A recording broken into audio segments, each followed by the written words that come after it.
You're listening to Punisher Waterfowls, the Union 0430 podcast.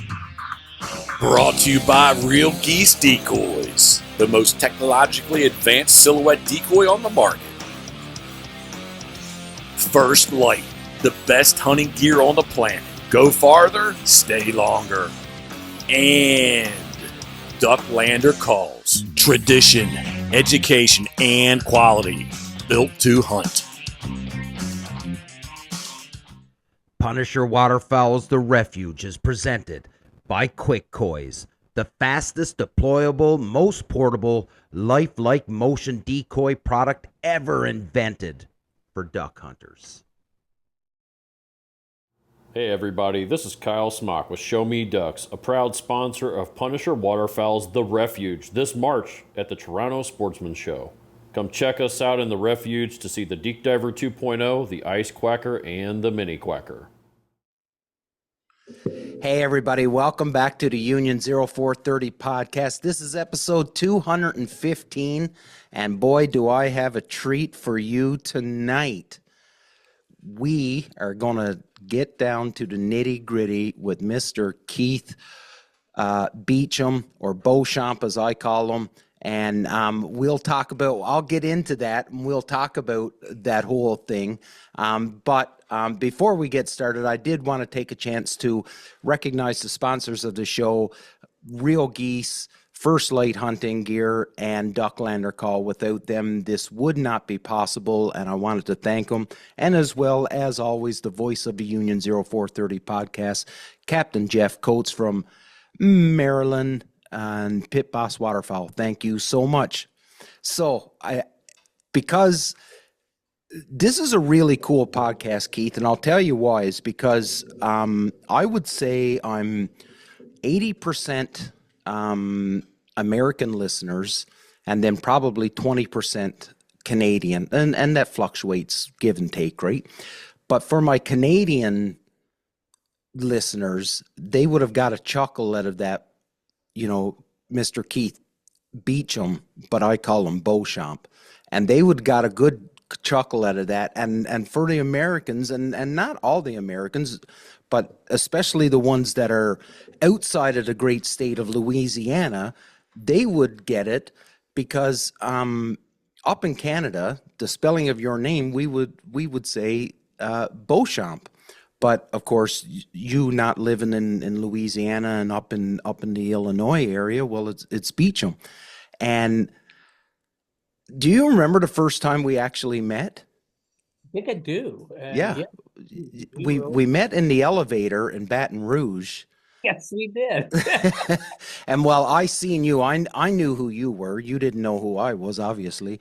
And that's how I led into the conversation was, hello, Mr. Beecham.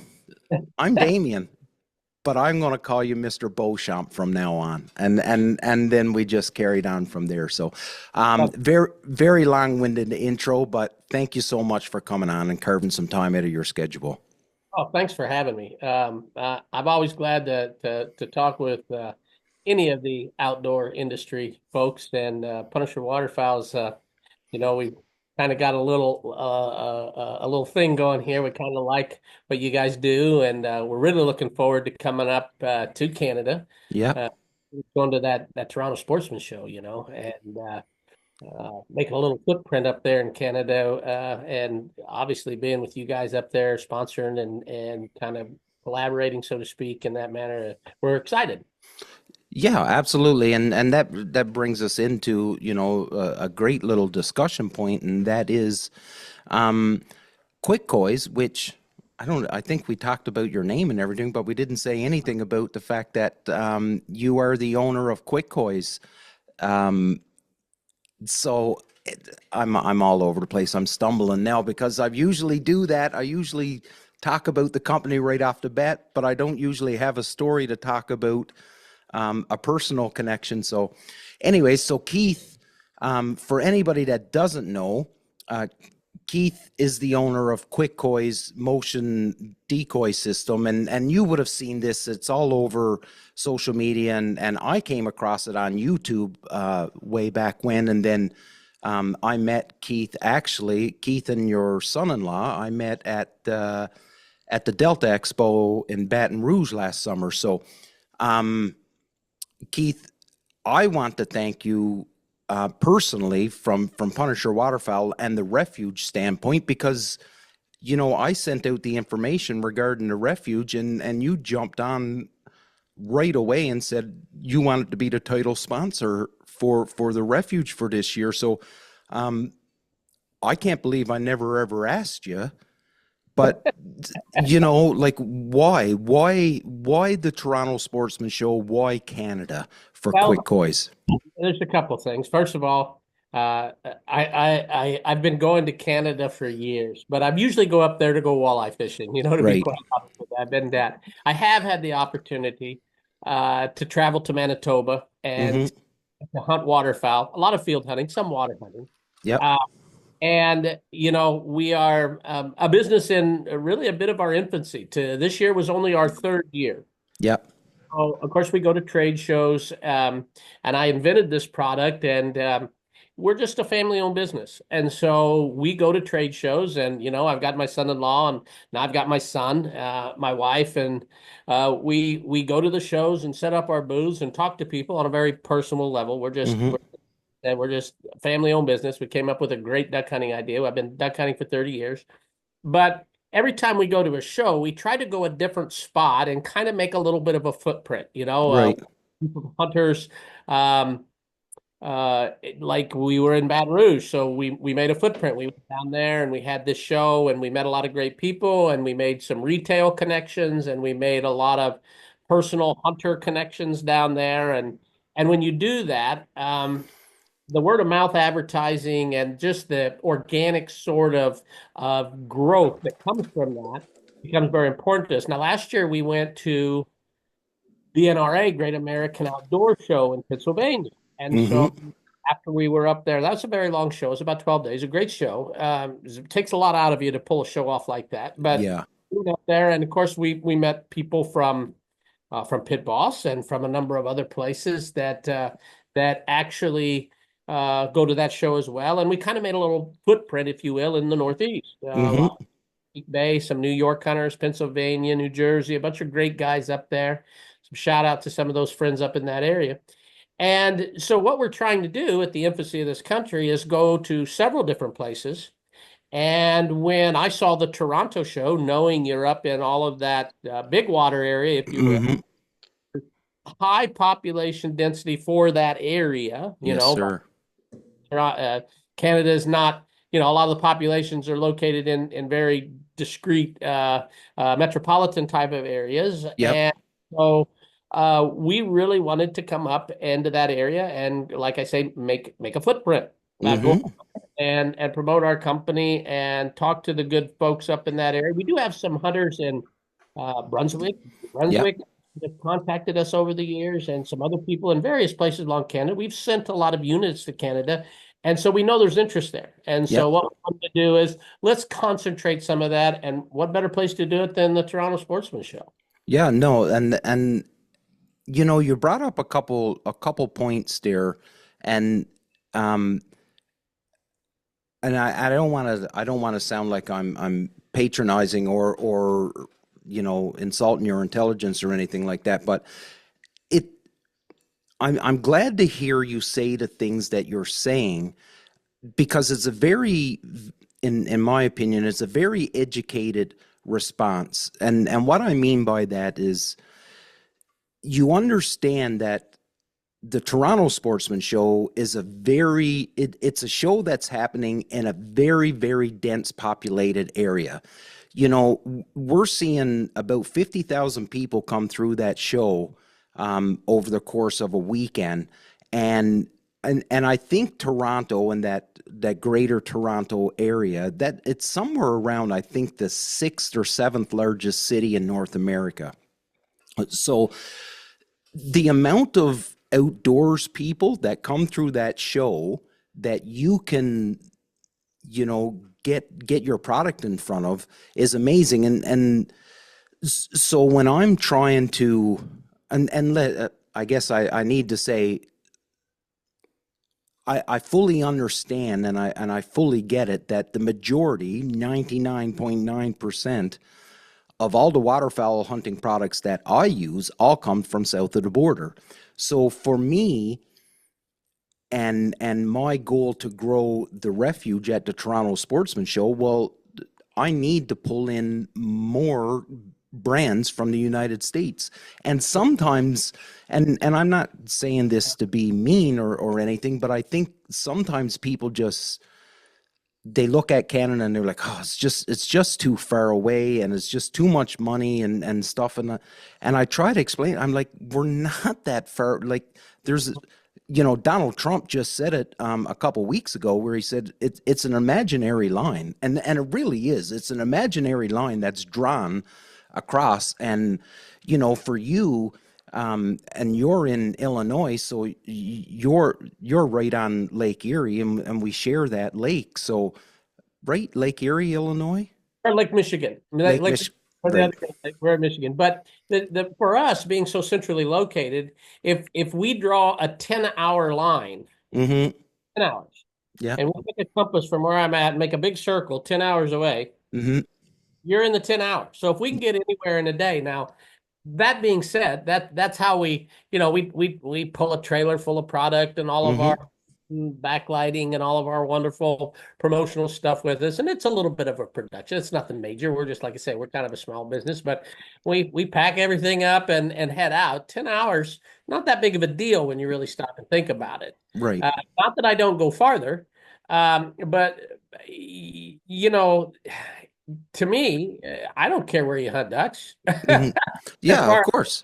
as being an owner of a business, I need and Yeah, want to provide a really cool product to whoever will use it. And absolutely.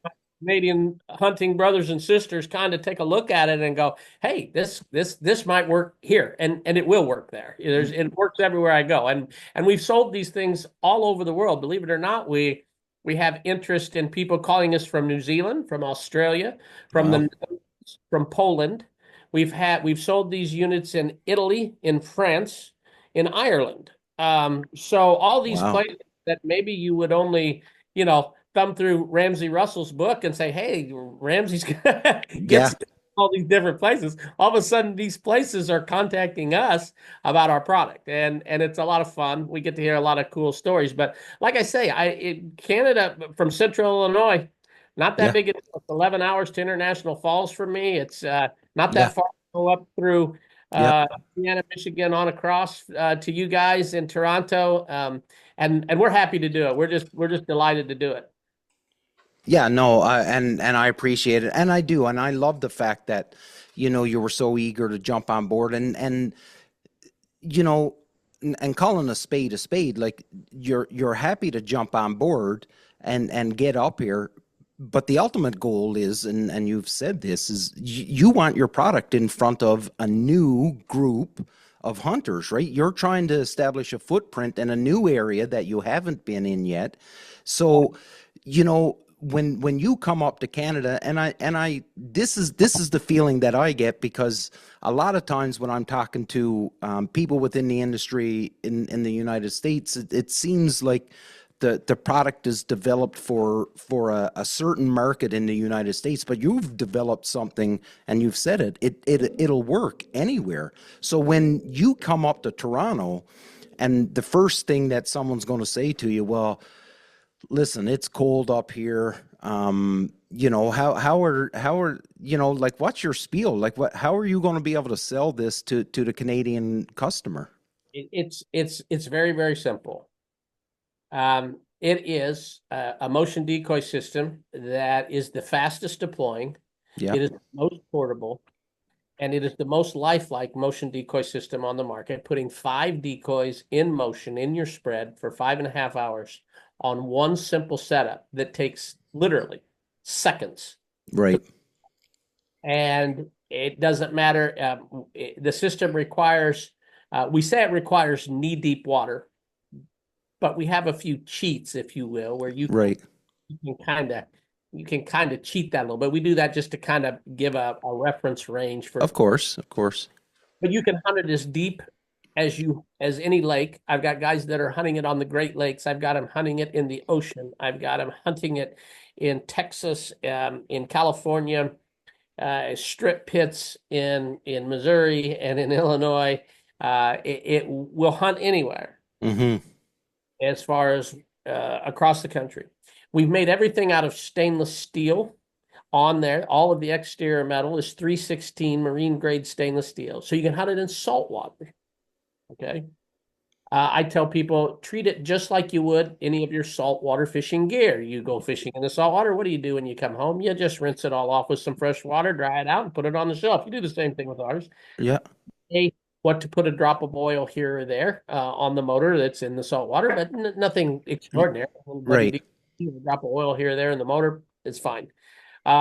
So it will work. And of course, we have videos and demonstrations. What's really kind of cool is like the Delta show. When we were in Baton Rouge, before, Delta Waterfowl was in Little Rock. Yep.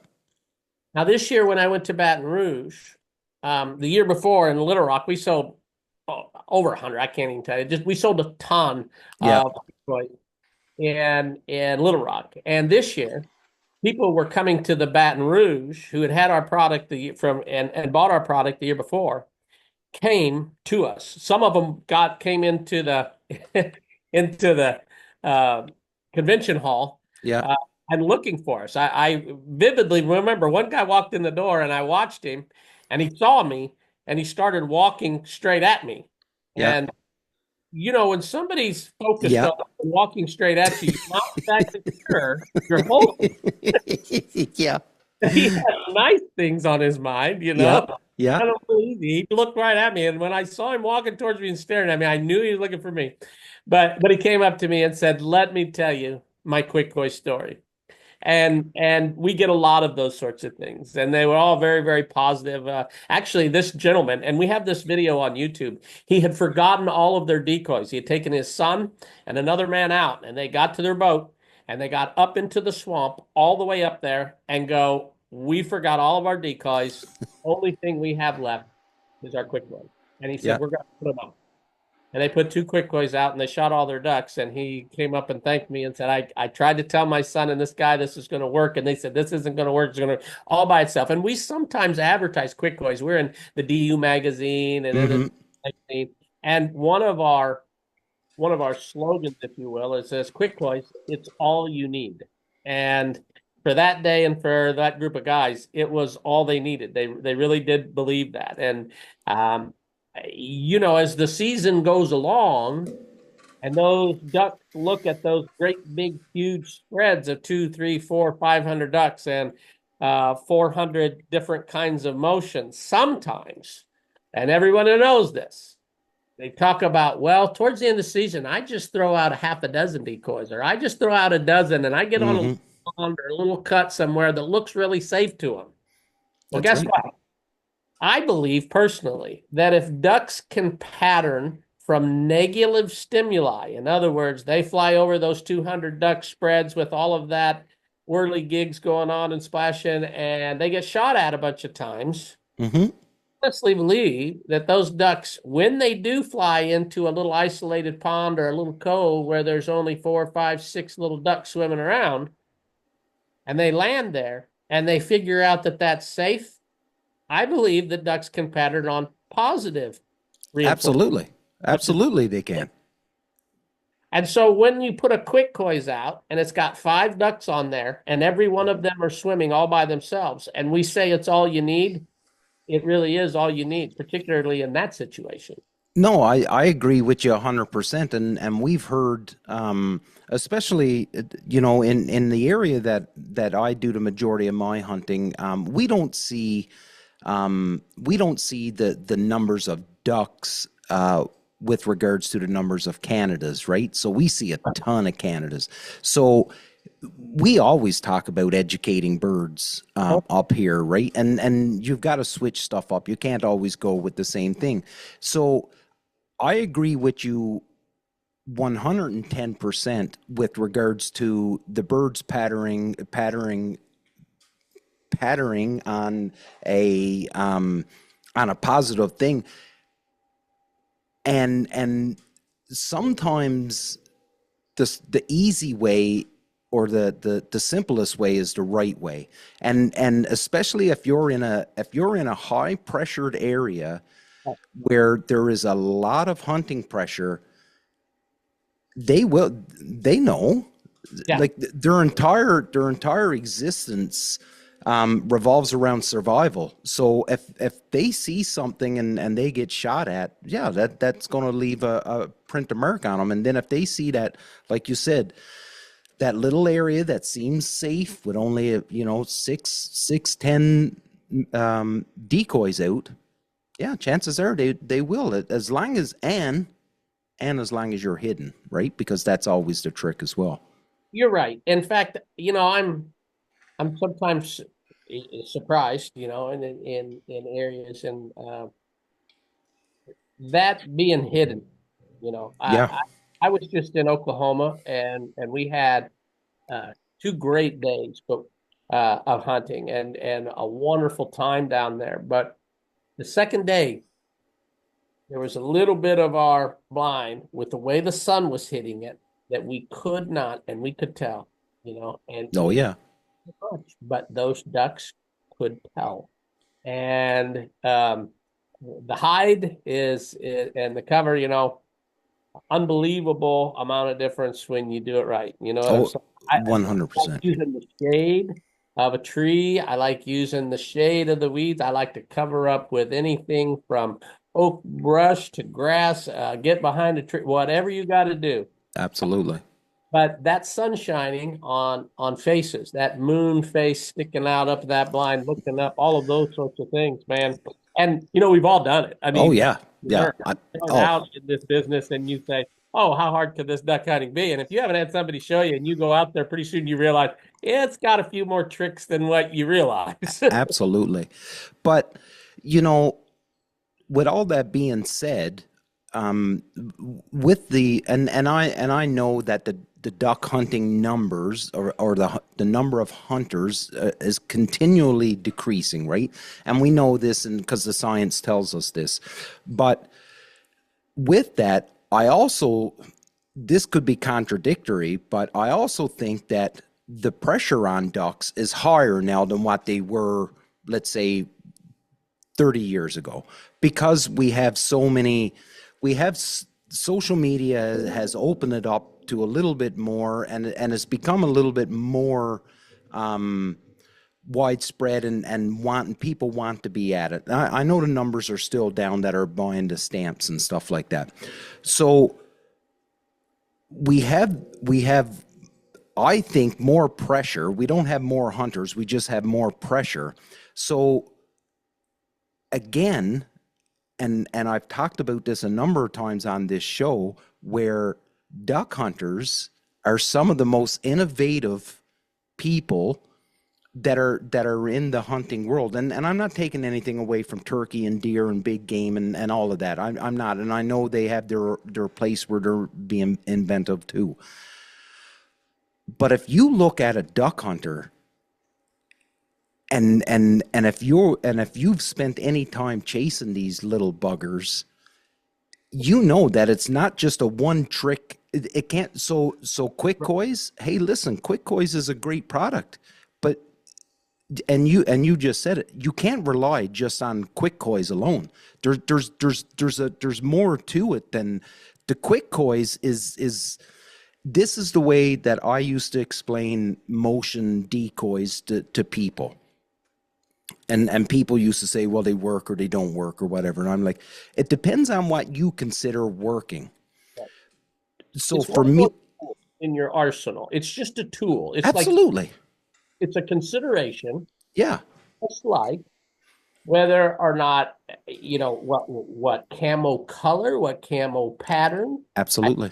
what way the wind is blowing. I mean, we could go on and on about the Absolutely. variables that make it. Listen, on a windy day, you don't need a quick course. On a Hmm. windy day, when you've got plenty of motion and you've got 10 to 20 mile an hour winds, you don't need a quick course. But I'm Yeah. going to tell you something. If you're inside of a timber, if you're on flat water, If you've got that day where there is absolutely still, we are the tool that you want to have. Absolutely.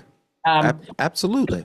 and that's just, like I said, we are just one facet of motion decoy systems that can help you on those days where you have absolutely no motion. Now, I had a gentleman down in Louisiana. I went down, we have a dealer in Louisiana, in Zachary, Louisiana, Southern Outfitters, real great guys down there, and his wife run a small, beautiful little store down in Zachary, Louisiana.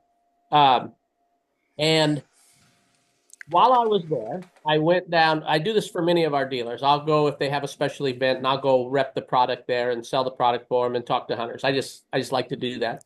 Yep. And while I was down there, the high sheriff of that parish came by, and he said, "I want to talk to you." And I said, "Okay." He said, "Last year I came by here at Southern Outfitters, and I bought one of your Quickcoys." I said, "Yeah." He said, "I was here 2 days later, and I bought 3 more." Wow. I said, "What?" And he said, "I bought 3 more." I go, "Why?" He says, "I've been hunting in the Cataloo, I think I'm pronouncing it right, swamp for more than 20 something years." Mm-hmm.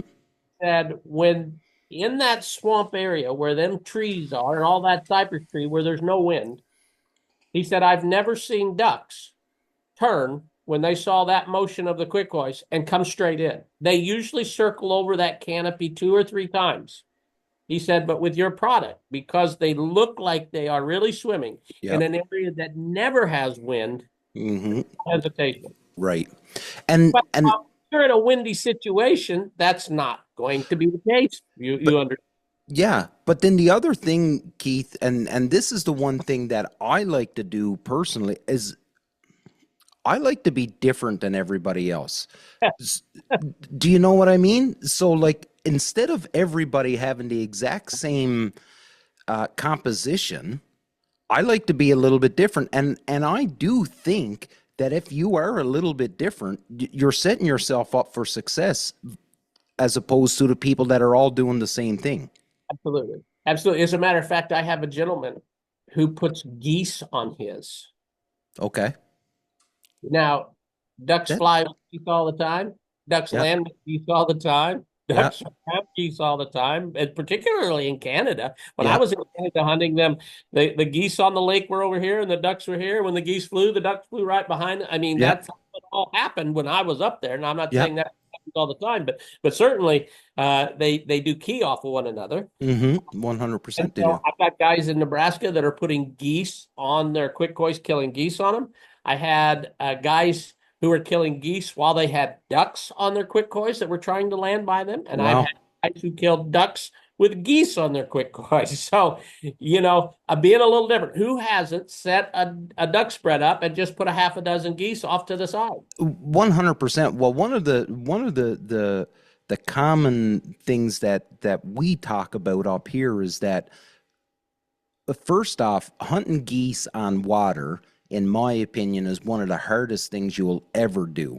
It is so hard to hunt geese on water. Um, and the common theme up here is that geese won't land into a spinning wing decoy. That's the common. We say it all the time. If we have geese working, everybody turns off their spinner because the geese will not land into them.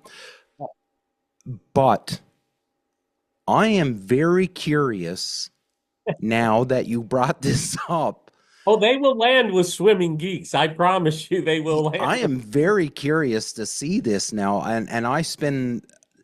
That's what I done the majority. I guided out west this past fall, and when I come home in November, that's really what all I done was I just hunted geese over water. Um, I'm very curious about this just 6 geese moving, and I'm and this is an area where, or 5, sorry, but I'm in an area that's like that gentleman down in Louisiana. I get a lot of no wind days, so it makes it a little bit even. Okay. I'll tell you, when you scout, you Yep. scout find bodies of water, and hey, these geese the last 2 days have been in the back of this cove in the afternoon from 3 to 5 o'clock, or they're always coming back and watering here, or however you scout them and you pattern them and do your Yeah. due diligence, if you will. Mm-hmm. You go back to that spot when they aren't there, when you have them patterned, and you put 5 geese out there swimming on a Quickcoys and get hid, Yeah. your success rate should be fairly consistent. Wow. Here's a question for you, Keith, with all of your testing and everything that you guys have done. So in my area, one of the biggest problem, we call it loon shit. At the bottom of these lakes, right? It's just really sinky, and sometimes you'll just go forever. And with your system and educate me if I'm saying this wrong or if I'm describing it wrong, but you have a power pack that's a central power pack, right? And now 12-volt sealed lead acid battery in a carry case. Yeah. And there's literally a button you push. Yeah. Starts the motor on the device, and you have a power cord. Now we have extensions for that power cord, so you can use it at any depth. But basically, your battery box is your weight. Yeah. And you drop it in, and the device is below the water, and there are swivels that attach to all 5 of your decoys. And so the only thing you see are your decoys. Everything else is off. And of course, the system doesn't come with decoys. You can put any decoy on there that you my question would be is just on, so if we're talking knee deep water, but then the loon shit that's on the bottom of it that goes for 3 feet. Yeah. The sinking of that acid battery, does that, if that goes down into that, silty stuff, will that have any effect on the, no? No, okay. No. As a matter of fact, the battery weighs about 12 pounds. Okay. Okay. Yeah. Box underwater doesn't weigh 12 pounds. Keep in mind. That's right. And so when it hits on the bottom, when you have a fully charged battery, if you have a really hard bottom, it'll sometimes pull that battery box a foot this way or a foot that way. Right. Sometimes in those situations, we actually have hunters who are waiting out there. I say, just tap that battery box with your toe of your wader a bit and set it. Now, okay. In a bottom where this loon substance is that you talk about, it's going to sink. You won't have to do that because it'll do it on its own, right? But yeah, on a hard bottom, sometimes it's necessary. Now, we have had some people who use it in a river, in a gentle flowing river. They use it, and they'll tie an extra weight on their battery box. Yeah, that makes sense. Will swim upstream. As it cuts off, it'll kind of tail back down. And if you've ever watched ducks in a river tail back down in the current, it doesn't. And so it's kind of an interesting look if you're in that situation. And I have little creeks, guys that hunt and scout little creeks, put them in the same scenario like that. Okay. I wanted to get back to this whole and anybody that's listening and they know that I jump all over the place, so it's not a big surprise. But I wanted to get back to the trade show thing and your idea of constantly moving and going to somewhere else and getting your footprint and stuff. So I've been saying for the last year and a half that I believe that the hunting trade shows are making a comeback. I think that technology has been a wonderful thing, and being able to order so much stuff online is a wonderful thing. But I do believe that we are at the point where the majority of people want to get their hands on something before they purchase it. I agree. Okay. So with that, I guess I already know the answer, but I'm getting you to say it, is, how important is the trade show and people coming out to the trade show? How important is that for a small business in growing? Unbelievable. And again, I've always been, and you recognize it as well, is that your word of mouth, a satisfied customer, is the best advertising that you could possibly have. 100%. about it. I can tell you all the virtues. I can tell you about our wonderful warranty. I can tell you about the people that this employs in our factory in Missouri. I can talk about family values. I can talk all about it. But at the bottom of the whole spreadsheet there is, does it work, and can I see this working for me? And you have to have customer interaction to do that. You know what I mean? Yeah. So being able to literally, and I do this all the time, I tell people, hey, pick this up, see what it weighs. What doesn't weigh anything. Look how easy this is to fold down. Here, check out the backpack. It all fits in the backpack. You throw it on your back. You can still carry your gun in your blind bag. And people start to make the connection. I can see myself doing this. You can't get that looking at a page on the internet. So that type of interaction, a couple things is, and it's real. You know what I mean? It's not an image. Not that there's anything wrong with that image. It's not even a video. Right. It's person, the connection. And for us, the relationships that we have built in this industry, you think about the outdoor industry as being this, it's $1 billion industry in the United States itself. I don't know what it is in Canada, but the point I'm trying to make is it's still a much smaller world than what you believe.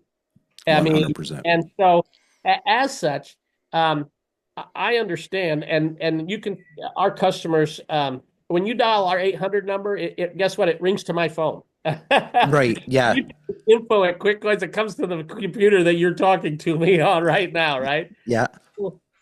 It's not uncommon for people to call me up and go, hey, I saw you at this show. You probably don't remember me, and then they'll tell me a story, and I'll go, oh yeah, I do. Yeah. And we pick it up and talk just like anybody I ever hunted with or anybody I ever fished with. In the world of life, I kind of say a lot of times, I say acquaintances come and go, but fishing buddies and hunting buddies, if you've ever spent time in a blind or if you've ever spent time in a boat, they are forever. They're a lifetime. You know what I mean? And you can go back to that moment 5 years ago and know exactly that moment when, absolutely, he off with the net and we laughed about it, or oh wow, what a great shot that guy made on that bird, or whatever. The experiential knowledge of that relationship is something different among a hunting family and a fishing family than it is with, I think, just about anything else except maybe church. Yeah. Well, no, and that's a good, and I don't want, and again, I'm not throwing shade on anybody, and everybody's got their place and the whole bit, right? And so two things, we've talked about it on this show a number of times. When people look at a business owner within the waterfowl hunting industry and they think that it's this big, massive company and people are riding around in yachts and mansions, that's not the case, and no further from the case. So, but in your case, that's a lot of cases I threw around there. But in your case, it's a family business. Yourself, your wife, your son-in-law, your son, yeah, go for it. Sorry. Here. We're just that kind of person. We treat everybody like our neighbor, and hey, and we tell everybody at the shows, look, there's not a part on here that we can't send you tomorrow in the mail. So if you get one of these, you got to know that we're going to back it up. If it falls out of your boat going down the highway and you break your box, we're still just a phone call away. Okay. That's right. Yeah. And for a lot of people in this throwaway society, in this fast food throwaway society, go, what? And we go, yeah, this is going to be available for you to use for years to come because we have all the parts and we have them all the time. And all you got to do is call us if something goes wrong. Occasionally it's like anything that we do. We buy switches and electronical components and we buy them in mass, and we buy them 5,000 or 10,000 of a time. Just the statistical probability that 1% of them might be defective. That's right. Well, we build these things in our factory, and I've got the greatest group of people at the factory, longtime people over and that know all of this stuff in and out, and they put them all together and they test them and they test them and they test them and they box them all up, and everything is guaranteed to have been tested and counter tested and everything. And somebody takes one out and uses it one time, and then the switch somehow just doesn't work. Okay, you have a situation. Most of the time, when somebody writes me about that, they get one immediately. I mean, it gets in the mail just like that. And they're so happy with the customer service. And most people understand that you can get a bad part. Okay. Yeah. The fact that I will call you at 7:30 at night after supper, that's the part that they don't believe. They go, "You're calling me?" And I go, "Well, yeah, if you'd have bought if I'd have bought an expensive duck toy and it didn't work the first time out of the box, I'd hope somebody would call me." We're just somebody who wants to build the best product we can. We haven't cornered the market on all the innovation or possibility for this product yet, and we want to service it and make sure every one of our customers, regardless of circumstances, has an opportunity to use this product, use it effectively, and if they have a problem, we want to be able to take care of it for them in whatever manner it is. Now we do have a year warranty on our parts, labor, workmanship. So, and we even do that for our commercial use. And that's kind of things that we went back and forth on. But the way we built this product and the way we tested out all the components, we think we can do that. And what I mean by that commercial use, we got guys that go this out, take it out 60 days in a row. 60-day season, and they're going to use it. They're guides. They're going to use it every single day. That's right. That product, and I did that against some advice, but I said no, I'm not going to do that. I'm going to tell these guys, because the product works so well that the small mechanical difficulty that you might have doesn't matter, because when the customer sees how well it works, it doesn't matter to them. They want to fix it. It's like, listen, I got a Corvette, but I got a flat tire. Well, quit driving or talk bad about my Corvette because the tire went flat. You know what I'm saying? I'm just going to make sure a good tire job, get it fixed, and get back in my Corvette because it's doing what I want it to do, right? Absolutely. There's a couple things that you brought up there, and when you talk about this fast food, this throwaway society, and for years, that's been the way that the consumer has been going. But I see a shift in attitude when it comes to this stuff, because I think 10 years ago, or however long ago it was, that this shift in attitude came, where we became this throwaway society. Everybody, that was just the way it was. It was just, that was the way everything happened. But I do believe that there's a shift now, just like when it comes to the online shopping. Now people appreciate the customer service, and they do. And people have always appreciated customer service. And I'm not saying that there was ever, but customer service sort of kind of went down, and not from the businesses. It came from the consumer, that they didn't really care about it. I grew it up when it was the rule. Customer service was the rule. Here's what you taught. If you got a job out of high school and somebody was teaching you, whether you were, I was pumping gas back in the day, pump gas and everything was self-service. So one time you'd go to the service station. Yeah, absolutely. And check. Ask the guy to pump your gas to check your oil for you at the same time. But customer service used to be the rule, and then for a long period of time, it was kind of the exception to the rule. It became a do-it-yourself society sort of thing. Yeah, and we'll see some of that in some of our retail places with all the checkouts and things the way they are. I've got some mixed emotions about that as well. I agree. I'm with you.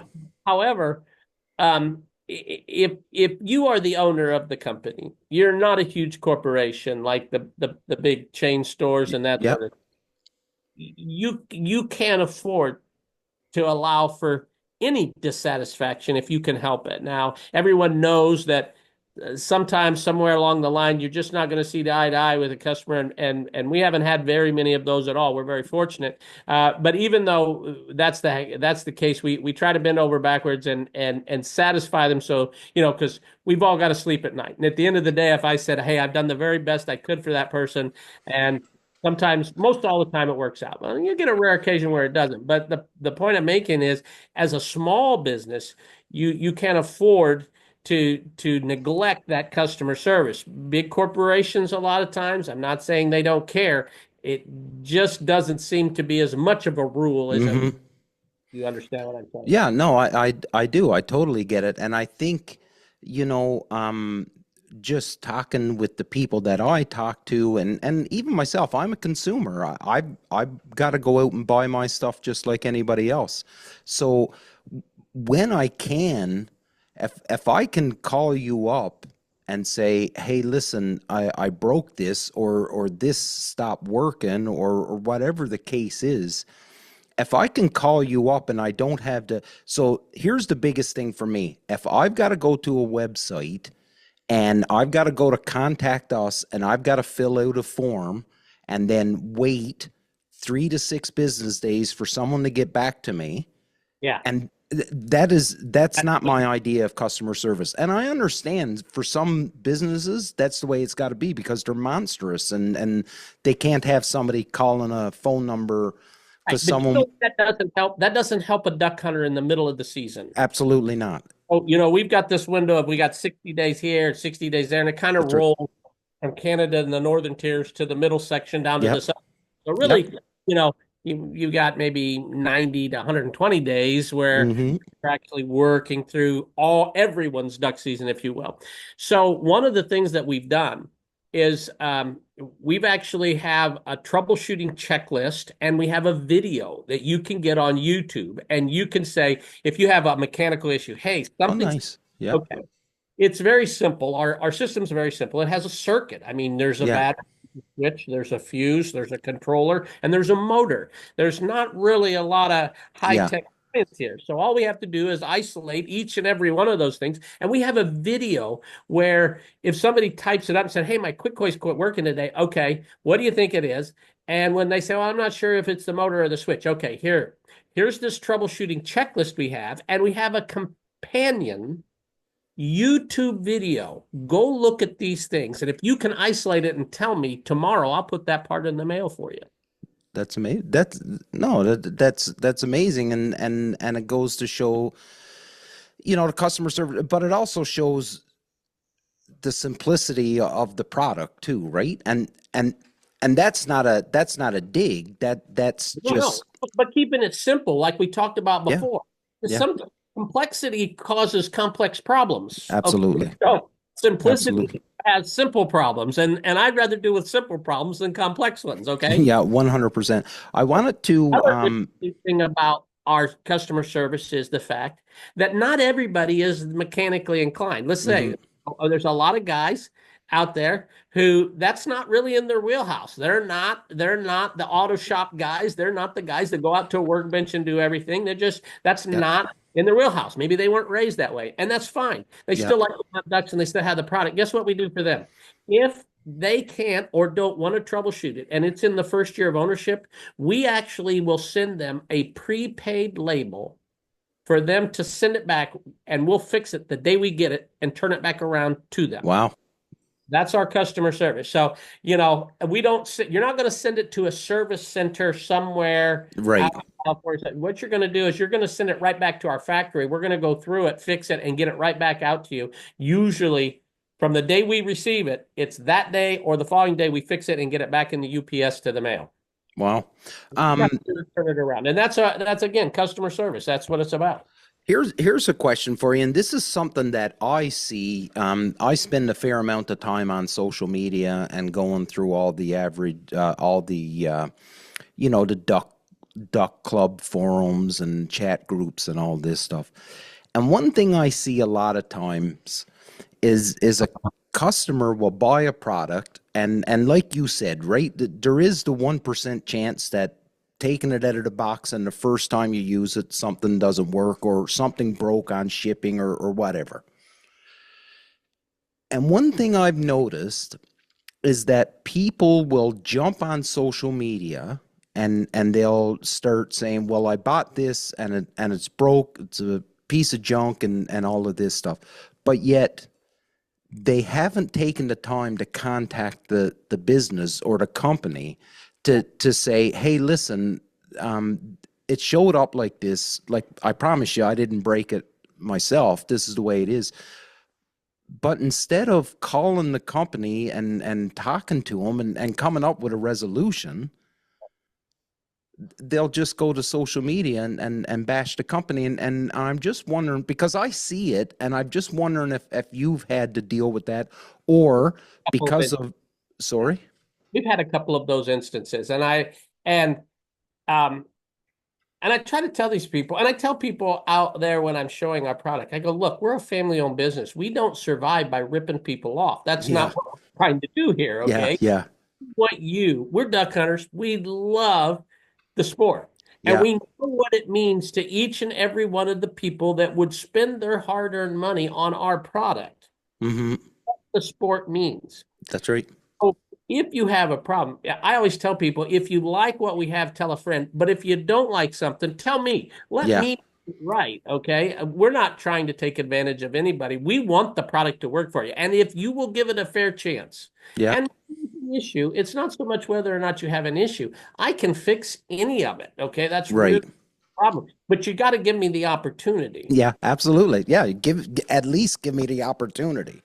What's very interesting as well is one of my business partners. I own the controlling interest of our business, but the factory where we make this, the owner of the factory is part owner of our business. So he's our quality control. He has a Yeah, vested interest in that's right. making that every one of these that come off of the line where he's making them or having them made through his employees is is viable, is good, is tested, is all of those things because he actually has an ownership interest in the company. So, we've kind of covered all of our bases on why we all want to do a great job. Yeah, Ultimately, everyone has the same thing in mind. Let's put a high quality product out. Let's make sure we have service. Let's make sure we communicate people. Let's make sure that they know we're available should they have a problem. And then let's take care of it the best way we can. But even at that, remember, I always told you there's some people you just can't make. well, this is true.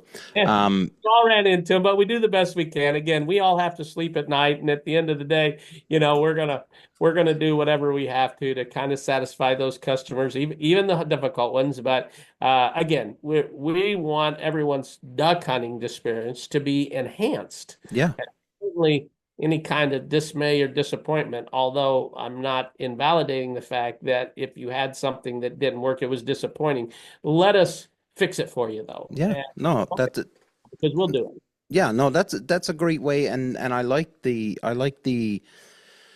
mantra of, if you like what I have, tell a friend. If you don't like it, talk to me first and give me the opportunity to fix it. I like that. I know Right. people live by that, but I don't think I've ever heard anybody put it to words, and I really do like that.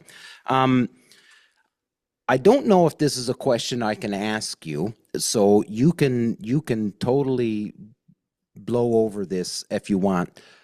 But before we hit the record button, you had talked about um, how you have not reached the limit of innovation with regards to Quickcoys. And now you have another product, a prototype that's out being tested right now, and being tested and being put through the gears. Can you talk about the new product, or is that something that you'd like Talk a to? little bit about it. We have so many people. When the innovation of Quickcoys, when we made this, and of course we advertised it as the fastest deploying, most portable, and most lifelike motion decoy system. Well, it didn't take our product being out very long. Within the first month of us putting out product, the very first thing that one of the very first questions we had was, can I hardwire this? Mhm. Can I have a permanent blind? I have 110 in my blind, or I have a generator, or I Right. battery, big, uh, like RV type batteries that we Yep. run all of our electronic gizmos with. Can I do that? Well, our product being portable, self-contained, the weight and the battery box and all of that. Uh, Unfortunately, I told customers that you could, and electricians have. They say they just do it, and I tell Yep. them, do this. If you start cutting it up, you void your warranty. I have a That's hard time right. justifying tell because not everybody's a qualified electrician who Yeah, understands that's right. underwater electronics, et cetera, et cetera. So for as a company, we couldn't very well continue to warranty it when they cut it apart. No, of course. That's Hardwiring this into a system, hmm into their battery pack, which the idea of a good marketing product is filling a need. And so apparently I thought, let's create that system. And okay. so we are developing a basic uh, hardwire system where the battery pack is not the anchor. Right. We have anchors and multiple Quickcoy units out up to 20 motion decoys in your spread running from your blind, and all powered by a power source in your blind. And yeah, it's going to be quite fabulous. And Wow. we have pictures of it. I will tell you this one story. Um, we have a guide. We have several guides down in the Reelfoot Lake area. Yep. Uh, I know the area. Yep. uh, we do a lot of business down there around the Blue Bank Lodge, around Horn, Yep. Tennessee. Really great guide. Been there 40 years. Been in our corner since day one. Billy Blakely's guide service. He crappie fishes and catches some great fish down there. Another guy, Jeff Riddle, and some other local guides down there. And they've just kind of been in our corner. And they have a lot of duck hunting on the Reelfoot Lake and down there. And we also have a retail store down there that handles our products. So we have kind of a concentration of people in that area that have been interested in our product from day one.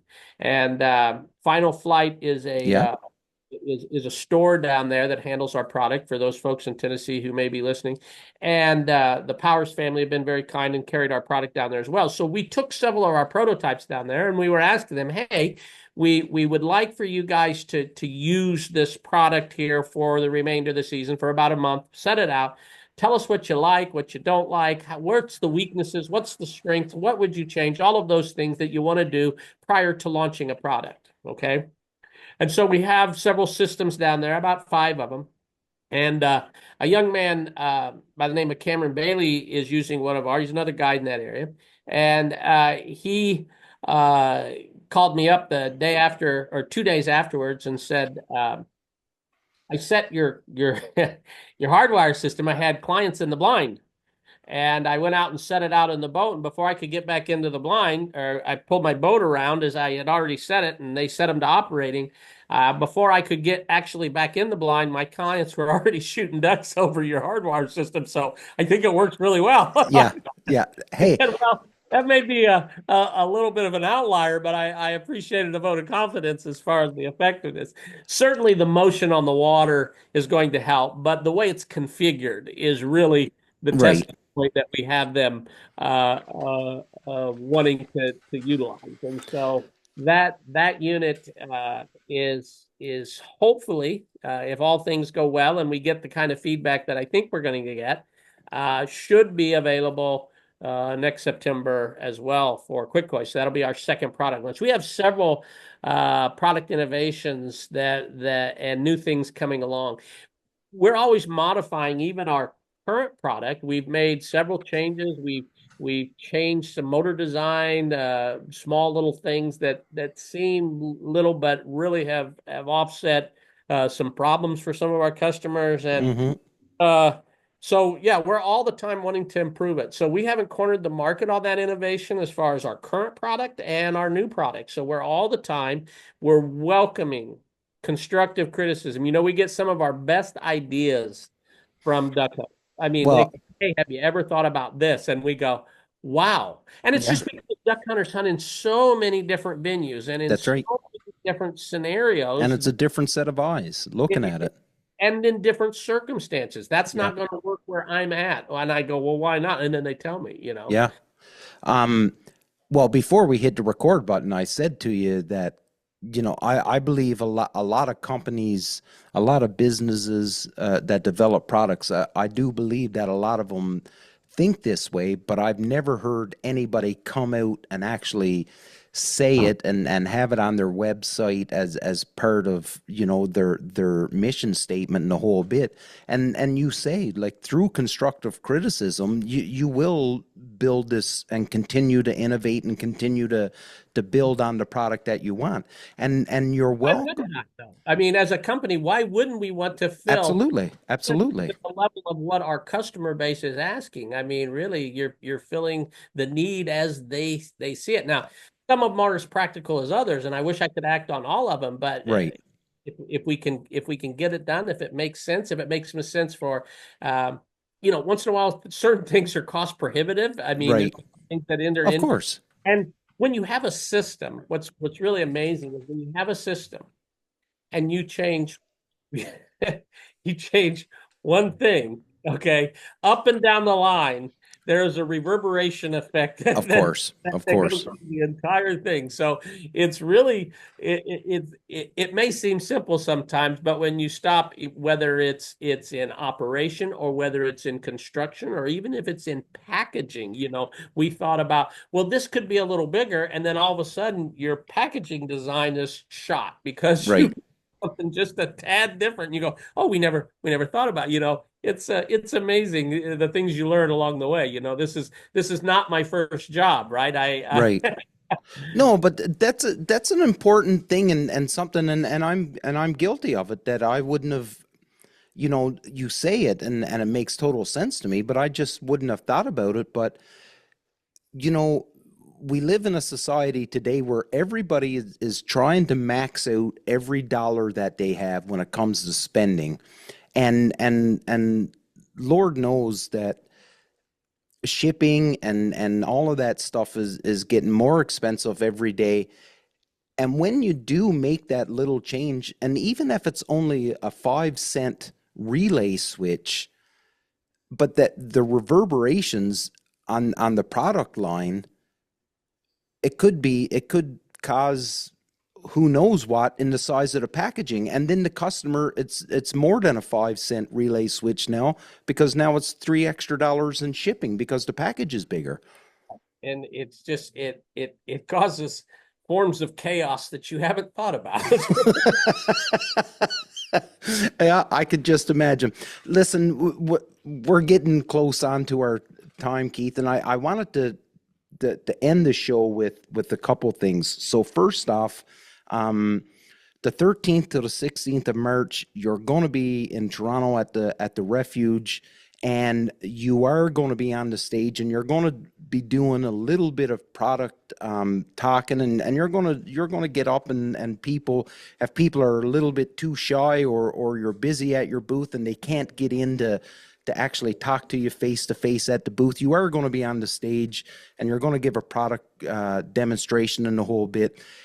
And then, what else? What can the Canadian customers expect to see from Quickcoys in the Refuge? Well, we hopefully will portray an image just what you saw here. I mean, we're just folks. We really are. We love Yep. showing the product. I'm going to have a blast. I like to go through it because when they see it and they see it demonstrated fully and they Mm-hmm. understand everything that comes with the system and how it all operates and everything, it always piques a few little questions. And so they're usually very common questions. And when you've been doing this a while, they're generally the same ones in my mind, but they're new to all the people that are listening. Right. So we try to answer all those questions, make ourselves available. We work on collaborative agreements with certain influencers like Yep. yourself. And certainly we always enjoy talking to guides and guide services and those types of people there. We're kind of horse traders, we find people that like to fish or own fishing things and they hunt Yeah. on the side. They say, hey, come up and fish with me and bring a couple of Quickcoys and we'll trade. I'm all down for that. That's awesome. I love it. So, we're just horse traders in that manner, and we just like talking with people. We love talking. We love the kids. We love the veterans. Yeah. Anything that to do with veterans. I don't care if you're a Canadian veteran or a U.S. veteran, anybody that puts themselves out there for the defense of their country. We've got a special place for that in our heart and our business model. We do the same thing with kids. And, Amazing. when there's kids organizations, kids involved in the shooting sports, we like to be part of that. And, that's just kind of who we are, part of our family faith values that we have. And so we always try to work with those people. Always like to shake their hands, and be joined up with those guys as well. Well, on behalf of Canadian veterans, I'll tell you that up here we don't get the same love that the veterans in the United States get. So we really do appreciate it when businesses look at us the same way as they do American veterans. So I appreciate it very, very much, and can't thank you enough. Listen, I can't wait for you to get up here on the 13th of March, and I can't wait to hang out with you. I can't wait for the chaos that the Toronto Sportsman Show and the Refuge is. And as much as the 4 days I'm running around like a chicken with my head cut off, and I'm spinning and I'm trying to get everybody happy, and it is one of the best times of the year for me. I absolutely love it.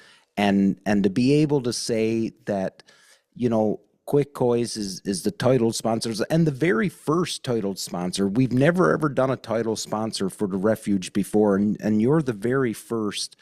I can't thank you enough, especially, and I don't know, maybe you have come across this in your own business model, but when I brought this idea to the table 3 years ago, I was met with it's not going to work. No one's going to want to do it. There's no way that you can benefit from this. You're in Canada. And the worst thing you can do is tell me I can't. And I'll do whatever I can to prove you're wrong. And that's just, I liking that better. yeah. So from me to you, I can't thank you enough for wanting to be part of the Refuge and putting your money up, your hard-earned money up to be a titled sponsor. It means everything to me, and I hope one day I'll be able to repay you the way that you should be repaid. And we're glad. We love the sport. We're just, like I said, we're just trying to make a footprint. We're trying to help people enjoy the sport. We've got a great product. We want to share it, and there's only one way to do that, and that's to get out and share it. And for, if it should work for everybody in some way, shape, and fashion. People don't realize the type of work that you have to do to try to put on an event like this. I have been directors of banquets and events in my life, and I cannot imagine the level of work and commitment that it takes. And somebody such as yourself, willing to go out there and do that, deserves some support. So we're proud to be able to support you. Okay. And we thank you for doing that. You're doing us a service by having it. And so the least we can do is kind of support you and get up there and talk to all the Canadian duck hunters and all the folks up there that kind of enjoy the same sport we do. And, the common ground, that's the best ground to be on. Absolutely. So Absolutely. Ladies and gentlemen, we look forward to seeing you up there in March. thank you so much. Ladies and gentlemen, this was episode 215 of the Union 0430 podcast. Thank you to Mr. Keith Beauchamp of Quickcoys, the most lifelike, realistic, fastest deployable motion decoy system on the market. Thank you so much. Ladies and gentlemen, that was episode 215. We're not experts, never pretend to be, just a bunch of friends that love talking anything duck hunting. Surround yourself with good people, big love.